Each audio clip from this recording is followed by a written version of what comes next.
Hey everybody, welcome to No Spring Chicken with April Walterscheid. Oh my gosh. How are you? I can't hear anything you said, but hope you're doing well. It has been a wild week. I'm wearing red to counteract how I feel, just to feel a little more alive. It has been it has been a year, but it has been a week as well.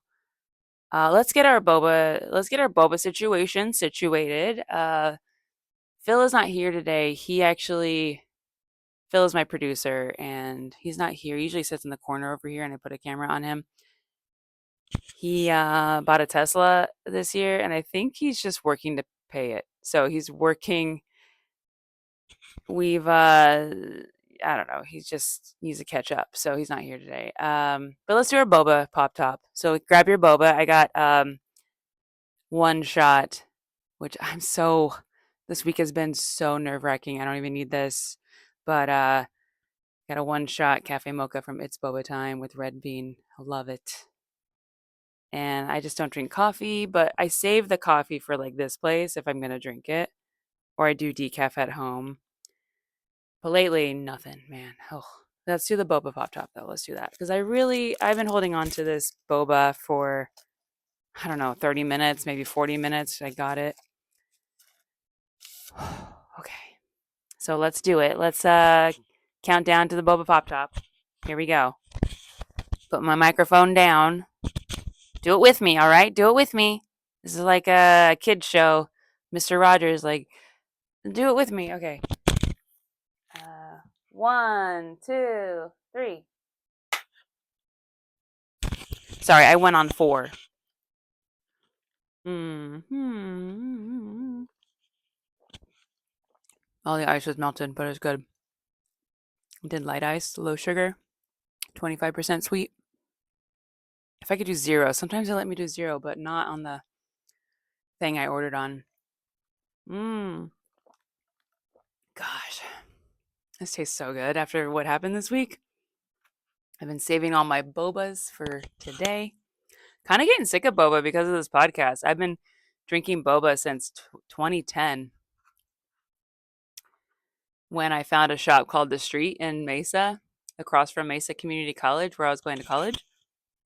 You got to go to the street. It looks like the street. It's got confetti. It's got not confetti, graffiti everywhere on the walls and all these like murals on the walls. And it's a mess, but it's beautiful. Jean owns it, and I talked to her. She's Korean. All I know in Korean is like gamsa. Actually, I said to her one time, I'm like 감사합니다, and then she's like, you can just say gamsa. It means thank you. I'm gonna center this because I have OCD. Okay. Ooh, what's that over there? What is that? Oh, it's a thing that holds music, sheet music. Okay. This is a rehearsal space. All right, I'm digressing. Okay, so let's get to like what's happening. Do you guys remember a couple episodes ago we talked about my car last episode, but we kind of talked about my car the other episode too, where my car's like consuming oil or burning oil, and it had been for 2 or 3 years. And then on November 23rd, my car just like lost 30 to 40% of its power on the 405 near Sepulveda, and I had to like go off onto the road. And Sepulveda exit is not a busy exit, so it was like the best place to like go off and like have my car sit besides the people who race up and down Sepulveda. And I waited 3 to 4 hours for a tow truck while being cold a little before midnight. And a guy named Jose, an older man named Jose, not my best friend Jose, but well, now Jose is my friend. This guy that I'm talking about, he stopped to wait with me, and he let me wait in his van, and that could have turned out bad. But I waited in his van for like an hour or two, and we talked, so that I wasn't like in the cold because I'm not going to be waiting in my car. Anyways, I had my car worked on like earlier, even before like it got hurt and had this issue where the spark plugs went out. That was the issue. The spark plugs went out on the freeway. Even before that, I just had some like tune up stuff done earlier in November, like before November 6th, between November fourth and sixth. Just had like the radiator hoses replaced, brake fluid exchange, coolant flush, new thermometer, all that stuff. So that was about like, I don't know, $900 at the dealership, which was still cheaper than Pep Boys. Pep Boys was going to be like 1,500. So I was like, okay, I'll go with this dealership that I like, Glendale Kia. And yeah, and I got the car back November 6th, and then I don't know, math wise, like 17 days later, broken down on the 405. I get that fixed. It's $500 for new spark plugs and a new battery because it somehow I had a battery that wasn't good. Like it's not my alternator. It's like the battery just wasn't good. Like I got a bad battery.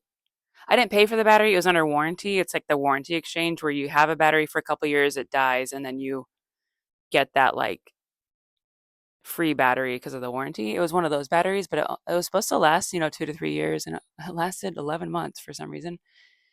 And Glendale Kia is like, yeah, that's just a bad battery. Anyways, I'm driving it off the lot. I got it a couple days ago. I got my car back. I drive it off the lot, and then it starts juddering occasionally, like when I'm hitting 40 miles per hour on a freeway on ramp exchange onto another freeway, like going from the 110 to like the I-10 in California, in LA. Just going up this like slight incline at 40, and my car starts like juddering. And I had just left Glendale Kia and I just paid them. And I was like, what the crap? And I actually thought I put too much oil in there because it is consuming oil. And I kind of filled it up. I topped it off before I left, but I think I topped it off too much by like this much. And I started getting nervous. I'm like, I put too much oil in here. Oh my God. It's like, it doesn't know what to do. It's not, it's frothing in there and it's getting like syrupy. And it's just like getting weird. I took it back to Glendale Kia and I go, hey, can we do an oil? This is a mess, guys.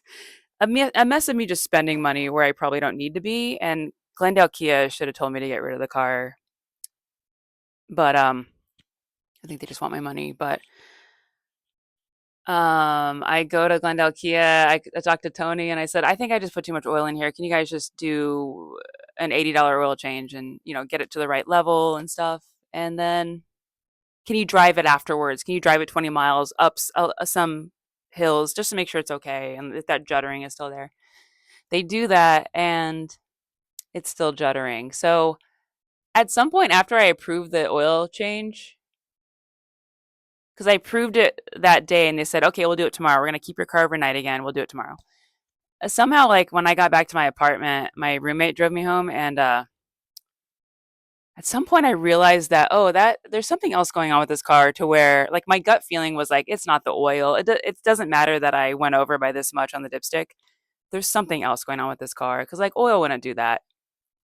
Um, I thought maybe there was oil getting into the spark plugs, but Kia was like, oh no, they're sealed. The valve covers are sealed. It comes with new seals, so that should be fine. Anyways, I get the car yesterday and before I even get the car yesterday, I went on Facebook and just dabbled with selling my car. Just trying to put it out there on Facebook like 2,500 because CarMax is going to do 900 and I'm like, okay, that's salvage. So what can I get for this car? My roommate was like, try 2,500. I might sell. And I did. And I got like 70 responses and people who said like, hey, I can come right now. And I'm like, my car is at Kia Glendale. It's not at my apartment. I'm sorry. It's like, 10 miles away from here. So, if you want to meet me at the dealership, I told all 70 people, meet me at the dealership, Kia Glendale, 12 p.m. on December 4th. Bring the most cash. Whoever has the most cash wins. And if you want to test drive it, that's fine. So I had like maybe 10 people say that they're going to do that out of the 70. I kind of told them what's going on with the car. It is kind of shaking. I was honest. I don't want them to be surprised. My roommate said, no, don't tell them anything. I'm like, no, I'm going to tell them. Because I don't want them coming at me, if they get to see the car and it's like, I kind of want to whittle down who's interested in the car. I'm not trying to get like everyone interested in the car. I'm trying to like funnel down people who are actually interested in the car. So yeah, I mean, I have not been sleeping, guys. Like, I've been so nervous. Like I'll wake up with my heart racing just about this freaking car. This car has been giving me anxiety since 2024 when I got the catalytic converter replaced. Um, because they go through catalytic converters. The Kia Soul, the 2015 goes through catalytic converters every 5 years. There's some sort of defect. And Kia did a free replacement on the first one, but after that, they don't cover them anymore. So it's like, 2,400 to $3,000. But that catalytic converter, as far as car payments, it has paid for itself over the past year. So I'm not worried about what I paid for that. It's just what's bothering me and stressing me out is that I just dumped like 1,500 into this car in November, and I basically decided not to keep her anymore. So that part bothers me that I did that. I just didn't know what was going on with the car. They had to do a diagnostic, and I could have just done the diagnostic for 200 and left it at that. I don't know. But I was actually worried about getting my car to CarMax. I was like, I need to make sure she can drive to CarMax if I want to take her to get her squared away and sold. That's what I was worried about, just getting her to CarMax. Because Kia doesn't even want my car. I tried to do a trade-in or just like cut a check. I don't want to buy a new car right now. I'm so nervous about cars right now. I wanted to just get a check or something for her a couple days ago, and they told me, yeah, we don't want her. So, and even if you do a trade in April, we're only going to give you like $50. And I'm like, oh, I poured so much money into her. I know they depreciate, but wow, I just paid you guys $1,300 or $1,500. Anyways, there's so much to the story. So, yeah, I decided to sell my car, and this whole story is like a web of just like, I'm trying to like get you guys on board with like what's going on and just the craziness of it all of cars. And I'm very annoyed. But okay, so I just haven't the night of the December 3rd to the 4th. I'm thinking I'm just not sleeping well. I'm waking up with my heart racing, which I had been for a few days. When my car got towed, I definitely woke up with my heart racing and all that. Um when the tow company couldn't find my car, I was just panicking and stuff. And then I had a few days of calmness, and that was awesome. That was so great. Calmness is so underrated, guys. You should try it. But anyways, the 4th comes, and I'm thinking, okay, by 12, I'm going to have at least five.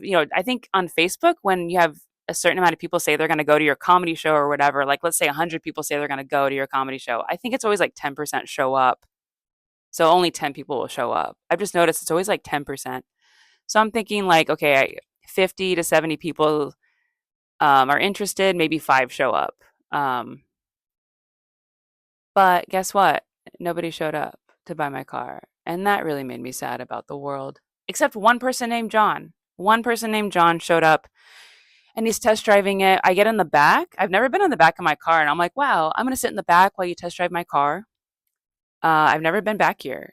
I've slept back here a few times to run away from roommates who were really bad in my apartment. I've slept in my car for a month to escape them. But yeah, I've never really been back here. I've slept in the back of my car when I went to like a makeup shoot. I drove to California, Culver City in 2015 to do got paid to do some makeup modeling thing for, I forgot the brand name. They gave me some free product too. But I slept in the back of my car in the morning so that I could just like wake up and like be ready. I had driven overnight, slept in my car, and then woke up and just, because I didn't live in LA at the time. So I'd never really been back there as a passenger, and it was really nice. He drove it and he's like, yeah, I'm feeling the juddering. And I'm like, oh God. He just goes around the block once around Glendale Kia. And I'm like, okay, he's not going to want this car. Guess I'm just thinking, okay, we got to get to CarMax. He's probably just going to say, like, this guy is the kind of guy the guy who bought it, John, I think he's like overly positive to where it sounds like he's a person who sounds like they're going to do something, but they aren't going to do it. Like they're just saying it to be nice. Like, oh, this is a car, but it's got some stuff, but hey, it's okay. But like, then they just like leave you. Like, yeah, it's a great car. And then they're like, no. I thought that was going to happen when we parked. But he said, John was like, you know, this car is going to need some work. And I only brought 1,200 in cash with me. And in my mind, I'm like, CarMax is offering 900, 1,200 is great. Like, don't ruin this sale, April. Like, he wants it. Oh my God, he wants it. And then we parked it, or he parked it, and he got out his little the little thing that reads the because he told me when he got out of the car, he's like, your check engine light is on again. And I'm like, what the? I just got it fixed at Kia.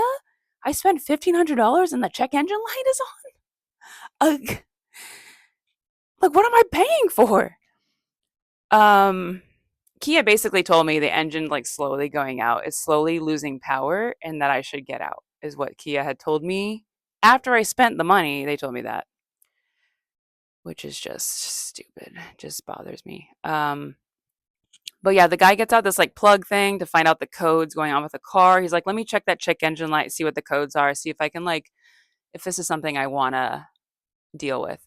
And he got the codes and the cylinders are going out. Cylinders, my car's a 4 cylinder. So cylinder 3 and 4 are misfiring. And that's that juddering thing, which I thought was just an overfill of oil for some reason. But I knew like gut feeling that it was probably more than just oil. And I'm like, you still want this car? So then we're filling out the bill of sale. I brought like a bill at Kia Glendale. They printed out a bill of sale for me that I had emailed to them and they printed it out. It was really nice. Thanks, Tony. And I feel like so much anxiety talking about this. I'm like, I feel like I'm rushing talking about this. Um, yeah, and then I pulled out my title. It's an Arizona title, which is different than a California title. I learned the California title is like rainbow colored, and then they have a little tear off part at the bottom. My Arizona title looks like a birth certificate. It's like very fancy, not colorful, but kind of a reddish maroon with maybe like a bluish green in the middle, and then like a very light bluish green, and then some fancy border around it. And it's not the type you would just like tear off and like do whatever. It doesn't, I guess basically the California title looks like a receipt from CVS. Arizona title looks like you would frame it because it looks like you graduated college and got a doctorate. That's what the Arizona one looks like. If you ever pay off a car, that's what it looks like. And I know because I've paid off a car after 8 long years of paying it. So we're like on the back, he's like, we're trying to figure out like how to fill this out. Should we fill it out? The guy buying it told me one time he bought a car that had a Utah title. And he filled it out wrong. And then the DMV was like mad at him in California or Las Vegas, wherever he's from. I think he's from Nevada. So he was really hesitant on filling out the top.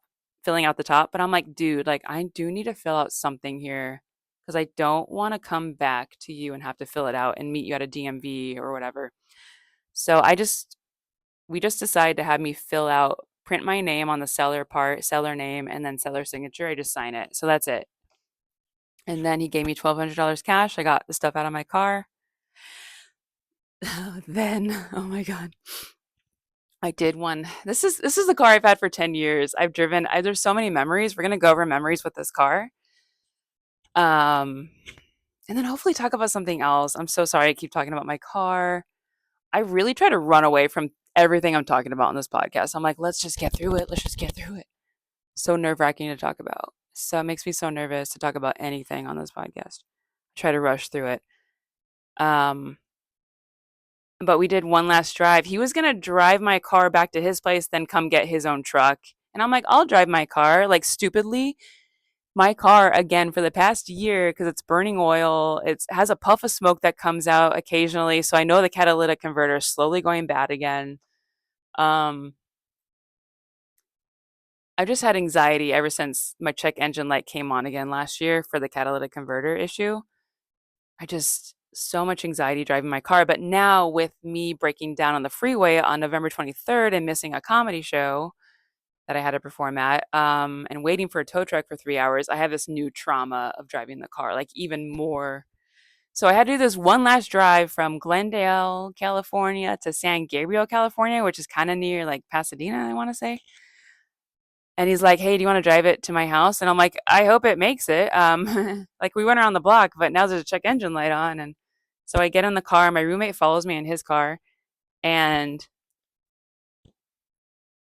I'm driving, and I'm not even sure I can go on the freeway. We have to get on the 134 or the 134, and I'm just like, don't know if I have to take the streets.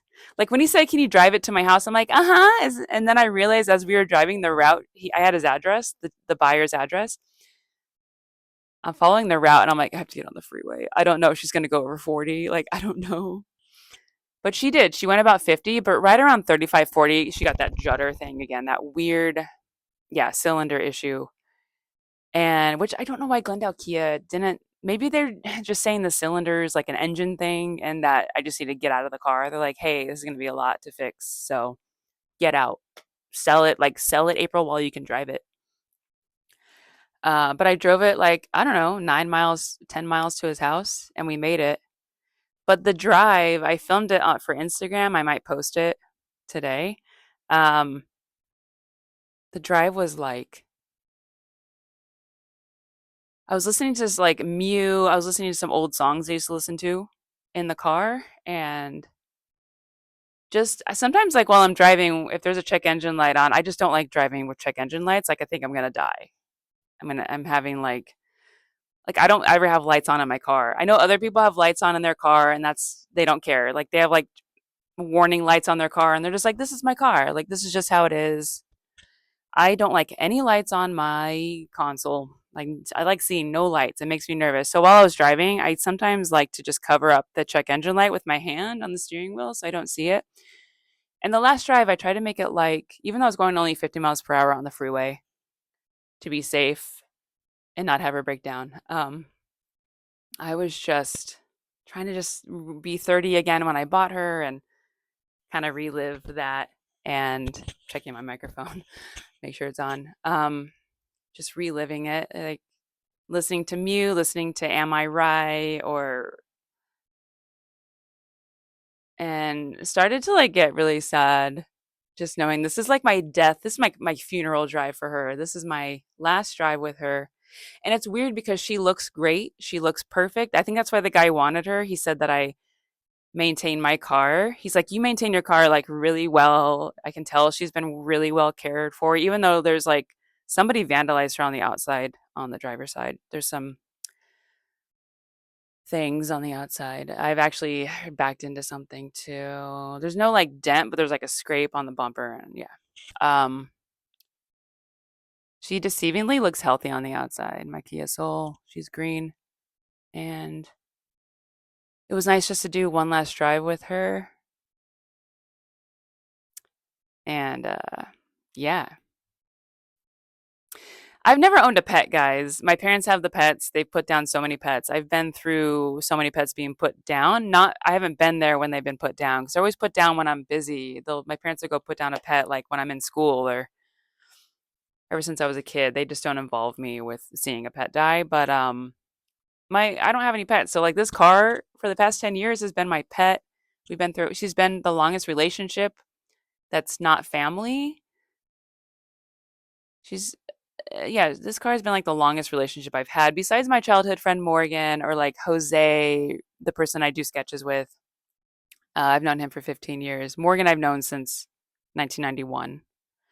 But this is the longest relationship. And I know it's a thing. I know it's just a material thing, but my car has like saved me. She's saved me. She's like God. I mean, she's like really saved me so much. Like, she was a place I could sleep to escape the roommates, and she's always there for me. She always starts, and even with that cylinder issue, she still works. So I was just like, should I run her to the ground? But then I don't want to be stuck on a freeway and wait 3 hours for a tow truck again. And like, just I don't want my car is getting to be this like gamble. I don't want to be on my way to a comedy show and I break down and I'm like, oh sorry, it's my car. I keep fixing her and just keep hoping for the best. And I'm always late for things. Like I never make it to anywhere because she's always breaking down. Yeah, I don't want to do that. And maybe it's better to do that than not have a car because your chances of making it are still kind of high if you need to get to a location. But yeah, it's just like the anxiety of feeling her not work properly. It just gives me so much anxiety. So I sold her and I bought her in Arizona. Drove her the first year I bought her. We started going back and forth to California at least once or twice a year. I think in 2019 I didn't go to California. That was like the only year I didn't go to California. I'd work on movie sets. I've taken her to the ocean. I've taken her to San Francisco. I've taken her to, yeah, San Diego. So much. There's just so much we've done. I'm gonna go over some things we've done together. I'm dismissive avoidant. So me liking a thing and having an attachment to a thing is so spot on for a dismissive avoidant. I ignore people's texts all the time, but I will not ignore my car. I will take care of her. I take care of her so well. I did. Um, yeah. So many tangents on this podcast. I gotta stop being embarrassed about my tangents because I'm so proud of them. Like, fuck you guys. If you don't like it, why are you even here? Drink your boba and shut up. Mm. Mm, mm, mm, mm. Let's go over some memories with my car. I always think I don't have enough to talk about on the podcast, but I'm a comedian. I always have something to talk about. That's just how we are. Car memories since 2015. The buying process was sus. When I bought her, I had a 2012 Kia Soul. I had it for 2 or 3 years. Yeah, 3 years. And then, like, Kia Soul 2012 was my second car. My first car was a silver Beetle. I call her Silver Bug. And I got into a car accident. I mean, someone hit me. Someone on high on weed hit me. I had glass all over in my face and like my hand. And that one was tough because I had her for a year and a half. And she was my first car. And she's a diesel, great gas mileage.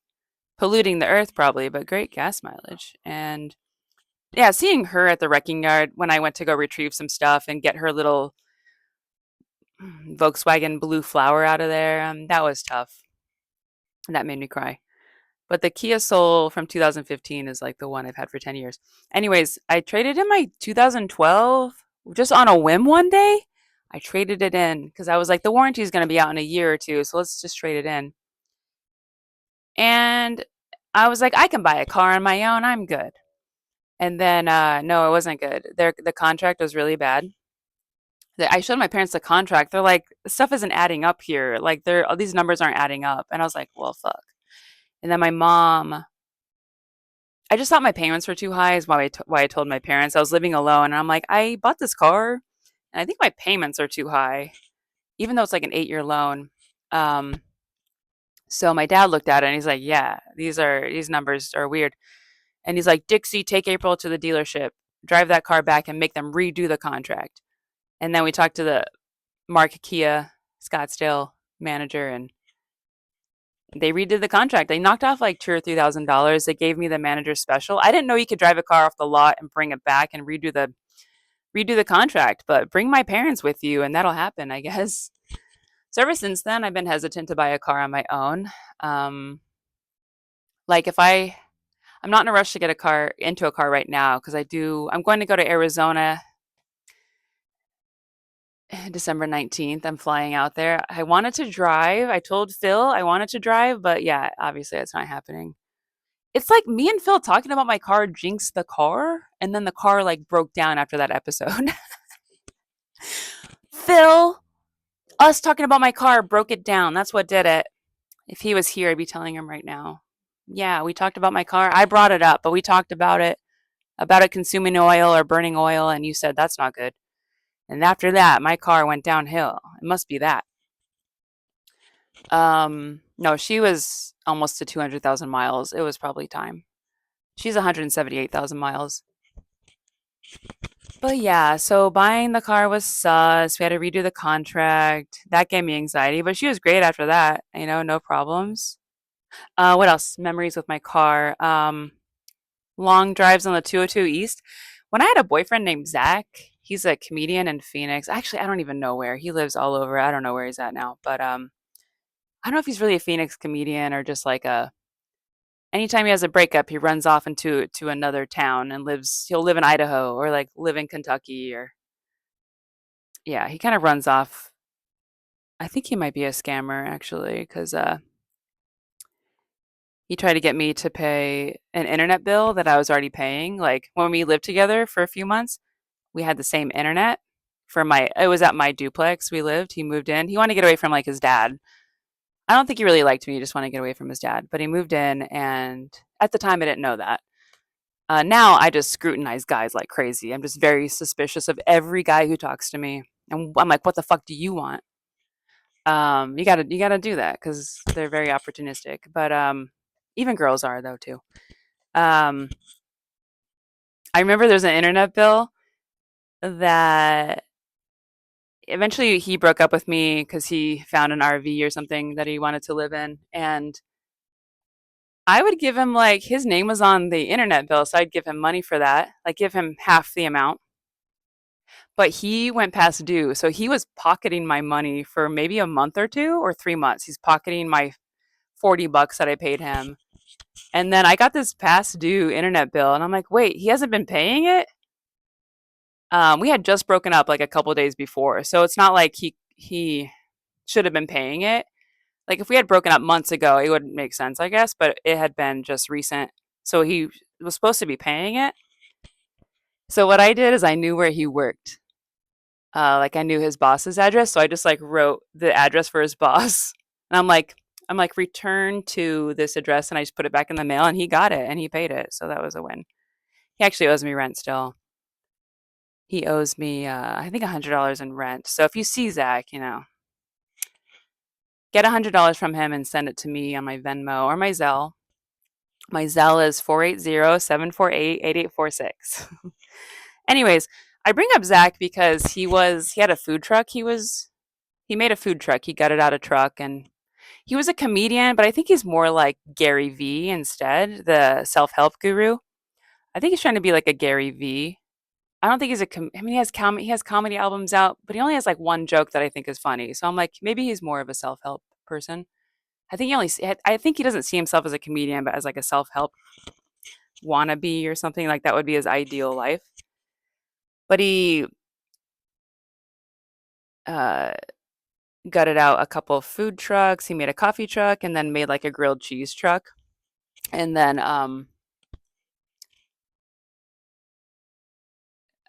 I don't know. He was doing a show like you have to do food truck shows. This all has to do with my car. I promise. Like all this has to do with a memory from my car. Kind of a bad memory, which I love so much. I love good, but I love bad memories because they remind me of what not to do next time.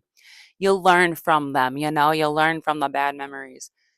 Um, he was doing a quartzsite food truck show, which is kind of on the way to California or to LA. It's on the I-10. It's probably an hour or two from Phoenix.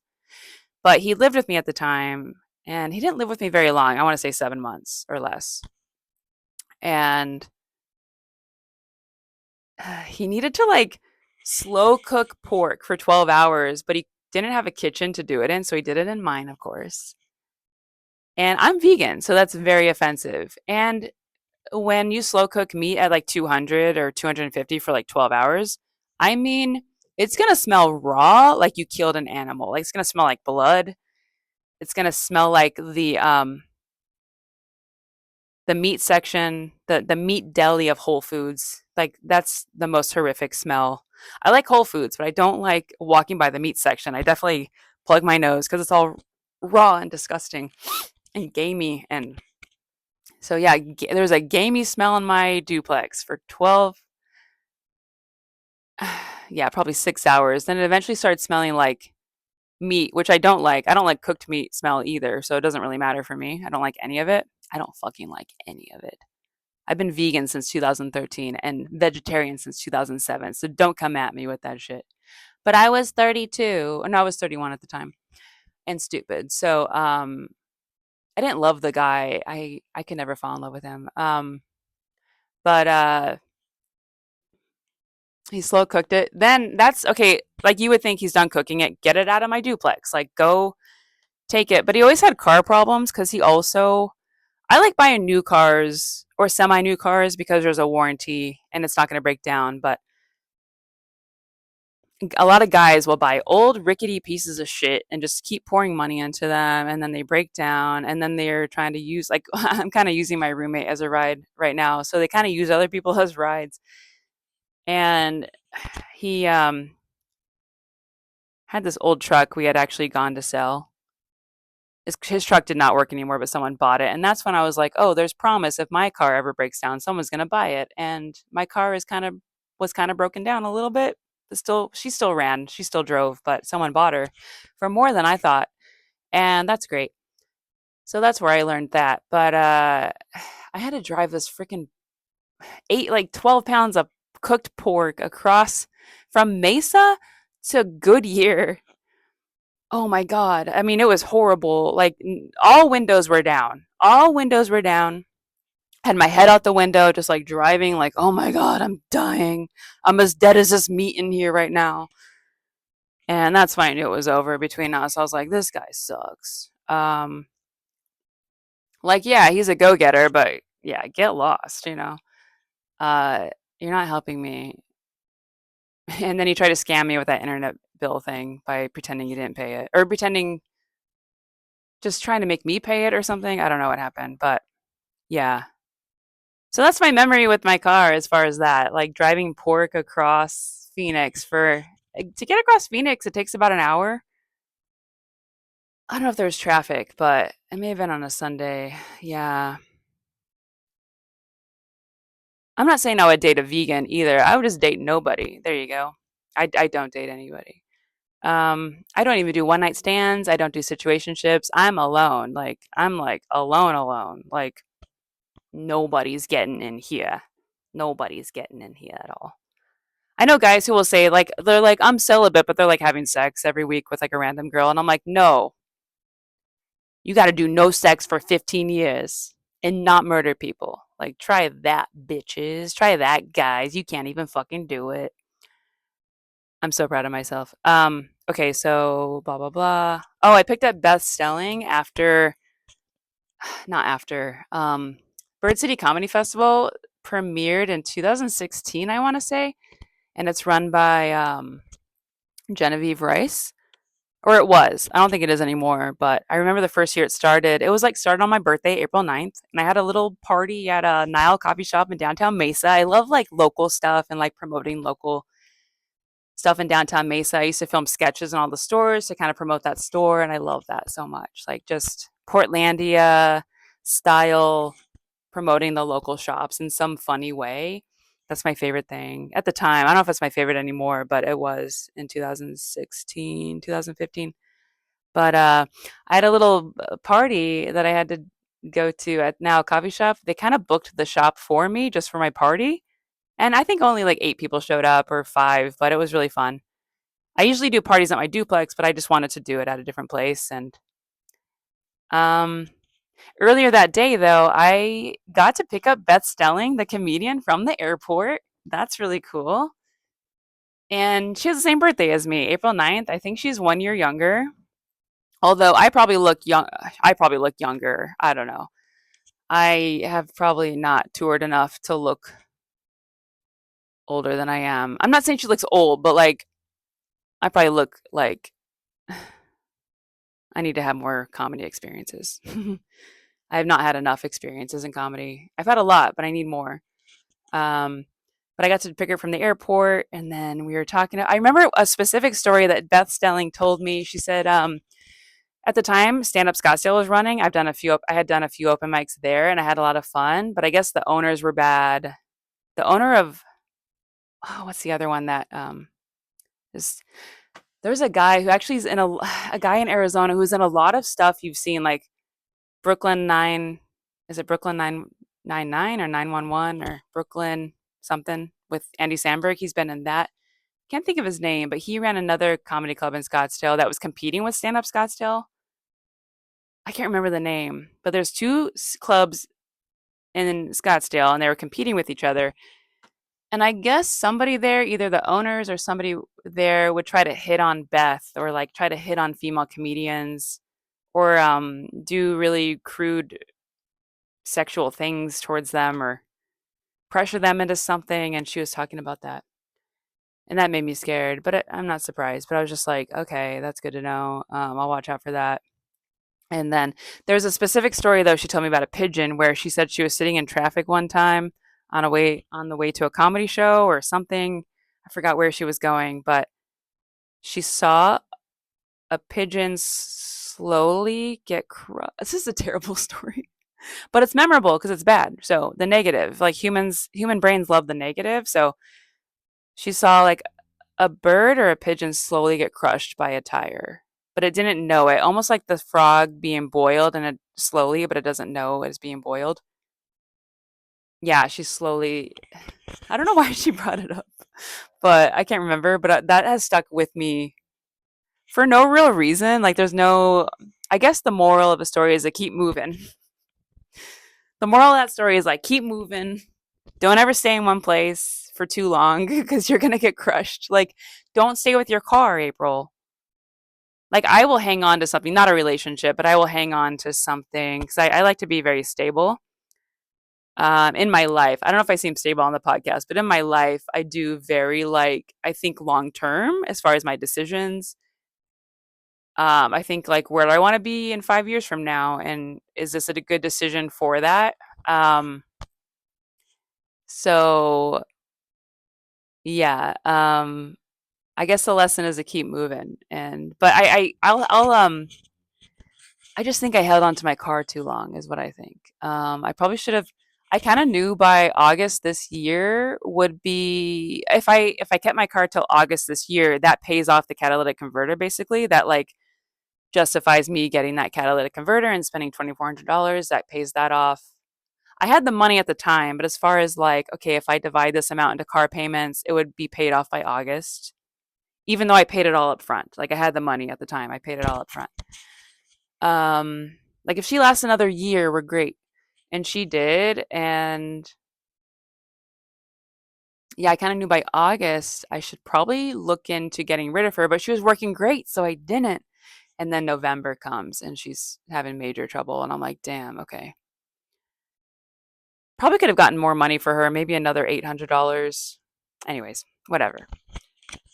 Is there another memory I want to mention with my car? I can't believe I'm doing more car episodes, but it's really affecting me. I've been feeling sick and sad today. I cried a few days ago. Before I sold her, I cried and stuff. And I was doing this somatic exercises on YouTube trying to get the energy out. Um, I made out with my boyfriend Zach in the car after some event. There was some sort of film event at Collins College, the studio. It's not there anymore. It's in Tempe. They used to have this like state of the art studio for the college students at Collins College, and then eventually it turned into Sun Studios. If you look up Sun Studios, that might be still there. I don't know. I did volunteer for them a few times. We went to some event there, some sort of I want to say Christmas event, and then I think we he my boyfriend took me around the corner and like tried to make out with me. That was like kind of exhilarating, actually. That's the only thing I like guys for is they might just like pull me to a corner and make out with me really quick. Like, that's it. That's the only thing that's great about guys. Just almost being assaulted as long as I like them. If I don't like them, I don't like that. Like, if you're a random guy, don't do that. That's not good. Like, if I don't know you at all and I haven't known you for a few months, don't do that. But yeah, I think we made out in the car, and that's a little bit. That was fun. Oh, I miss driving my niece and nephew in my car. They were hanging out at my parents' house in Mesa, and I drove them back to Santan Valley, and that was cool. And we were playing all sorts of music.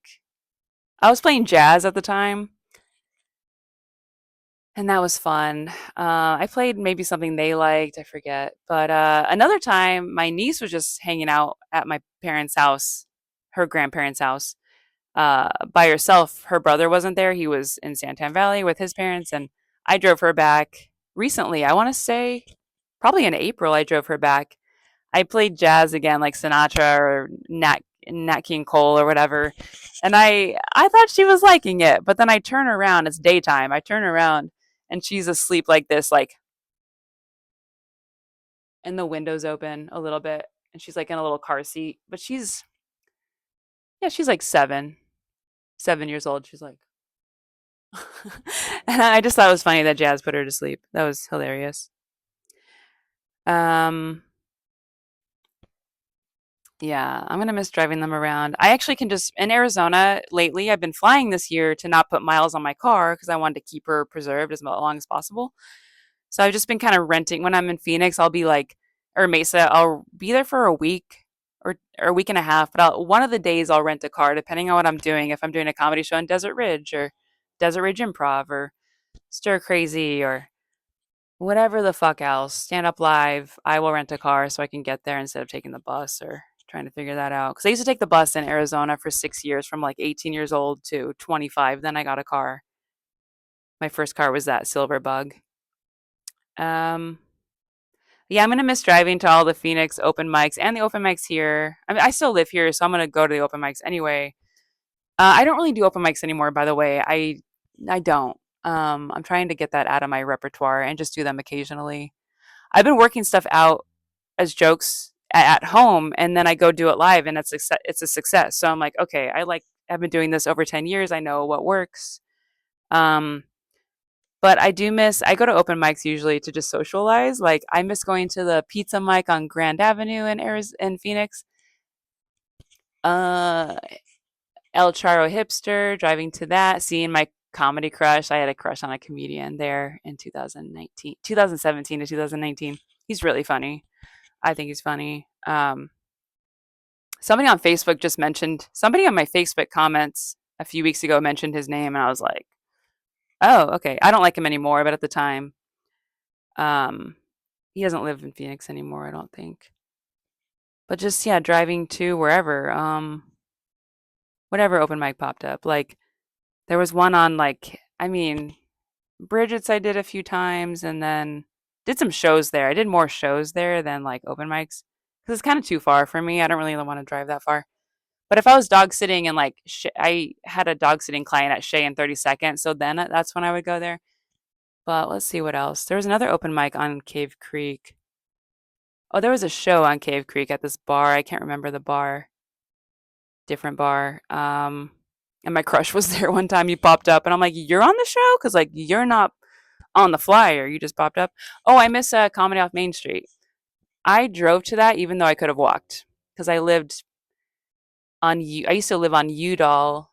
Was it? I lived on 215, 216 Udall or East Udall. That's where I used to live in Mesa.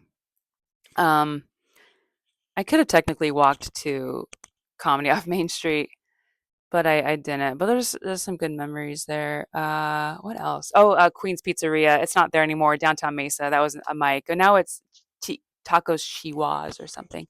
There was a pizza mic in downtown Tempe that I used to go to. Also used to go to Devil's Advocate and just wait till 2 a.m. to go up. That was fun. Yeah, for me, open mics are to socialize, and I miss that. And my car got me there. I've driven a few deceased comedians, like Arthur was a comedian in Phoenix, and he killed himself, so that's not good. Or he unalived. Sorry, he unalived himself. I miss him, but I used to drive him. Actually, he used to pay me to drive him because I was going through rough times. And he was too, and I didn't know it, but he paid me to drive him to some open mics, like the Grand Avenue one. Wow, this has all been about my car. I got to update you guys about groundlings really quick. I did not pass the class. I did not pass intermediate. Looking at me, you would think, right? You're like, oh, she's got characters. You look at my Instagram and my YouTube, you're like, yeah, she would totally pass. April's been taking improv since 2004 with like Second City and Torch and Jesters and Outliers and just having her own practices at home, like doing her own improv practices at her duplex with friends. And she had an improv podcast and she does a lot of voices. And yeah, you would think I'd pass. No, I did not. I did not. Sorry, this chair is making noise. I did not pass. No. I'm not surprised. There's only 3 characters. I did my 5 through the door. He only liked 2 of them, and then one of them is okay, but the 2 in the middle, actually, so he liked these, the I love you sign. These 2 he didn't really like. He's like, you need to work on those more. So I didn't pass. I'm gonna take it again. Groundlings is kind of interesting because it's only if you're doing regular improv, there's a couple classes, but for the core track to get into like a higher level and maybe go to Sunday company or main company or try out one day, it's like they really only have basic and intermediate as actual improv classes, and then you get to writing lab and then advanced writing lab, and that's where like you don't get to repeat anymore. Like once you get up there, you don't get to repeat the classes anymore. So you want to repeat basic and intermediate as much as possible so you get really good and then you're really prepared for writing lab and advanced writing lab if you want to go there because it gets really tough at those levels. So it's not bad that I'm repeating. I totally agree with him. I want to get stronger if I'm going to just continue. So even though it's just confusing to do improv for so long, I've been doing improv for like 21 years. Even in fifth grade, I did improv and just made up my own stuff. But yeah, it's another. They give you a discount of $150 if you have to repeat. Yeah, I'm gonna have to repeat, but that's nice to get the discount. And pay only like 490 instead of 560, whatever it is. Anyways, this has been a wild year, guys. Like I said, I'm flying to Arizona. I got a really good I got a United flight for $122, so not too bad, but I love United. It's my favorite airline, but they do make you pay for like a luggage.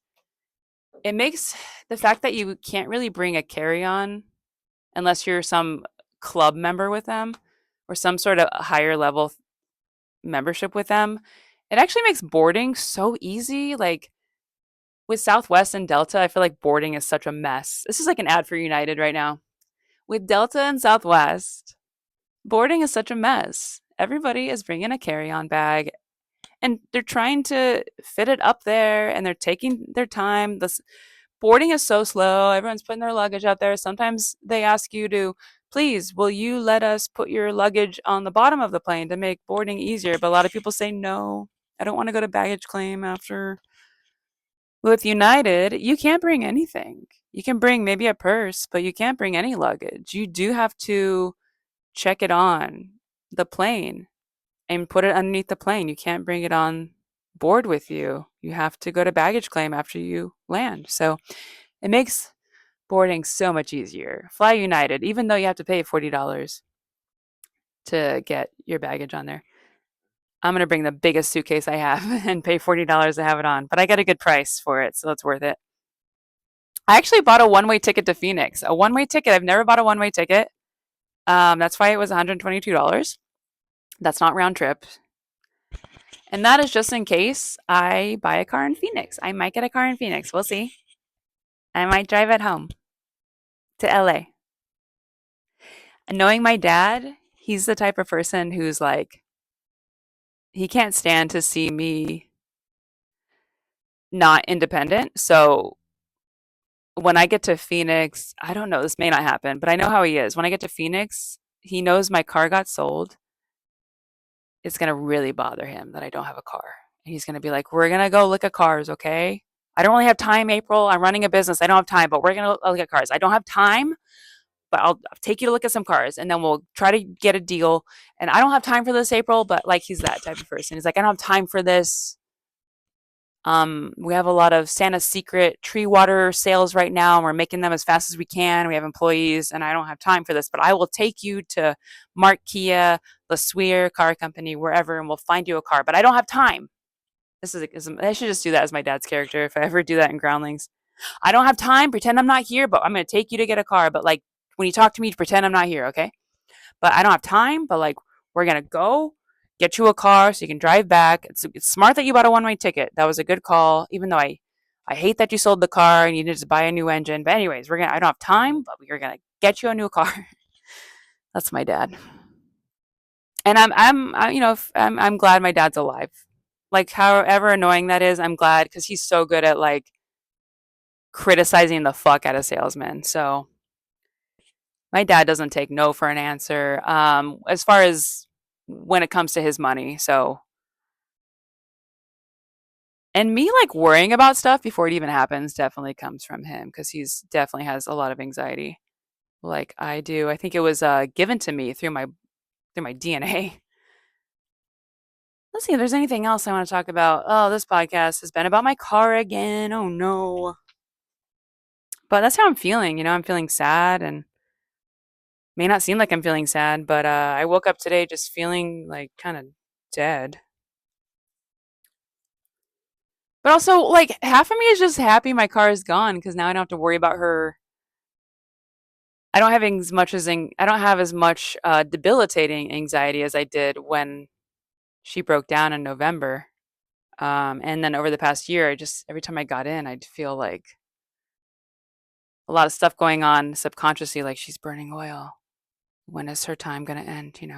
When is it? Like calculating, but trying to just like pretend my life is normal.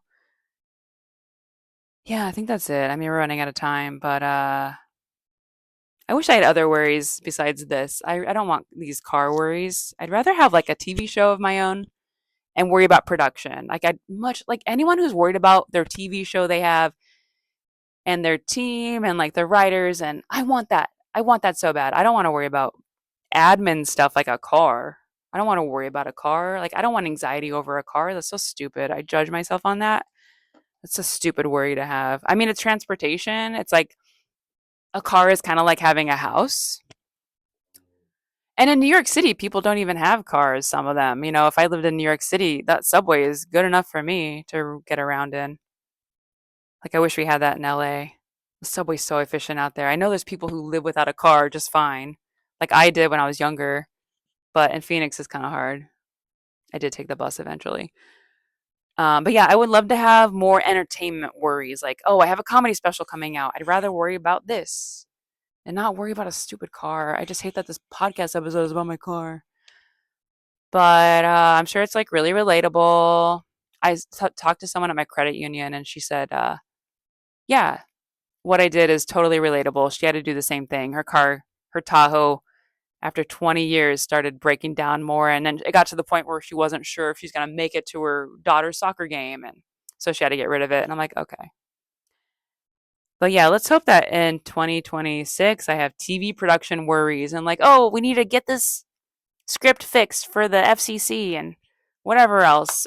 This needs to happen, or oh my God, I'd rather have that stress. I want that stress so bad. Give me that stress. I was born for it. I've been writing scripts, filming scripts, and writing scripts for like the stage since 2004 in college. So yeah, I'm getting a phone call right now. Let me get rid of it. So I'll let you guys go. I really appreciate you listening. Let me know in the comments your car issues. Like, tell me about your car, anything about your first car. I mean, again, that Kia Soul is not my first car. The Silver Bug was, which I didn't really talk about, but this was my first car that I kept for 10 years and had like a long relationship with. So let me know in the comments if you've had similar issues. And I'm going to enjoy this boba now. I need to drink the rest of it. And I just want to thank you guys for being here. And I will see you again next Sunday. There will not be an episode filmed the week of Christmas because I will be in Phoenix and I want to make sure I'm in a studio like this. So I might skip the week of Christmas. Just want to let you guys know that. But I'll let you guys know ahead of time my plans. Hope you have a great week. Thank you so much for watching. It means a lot. Bye.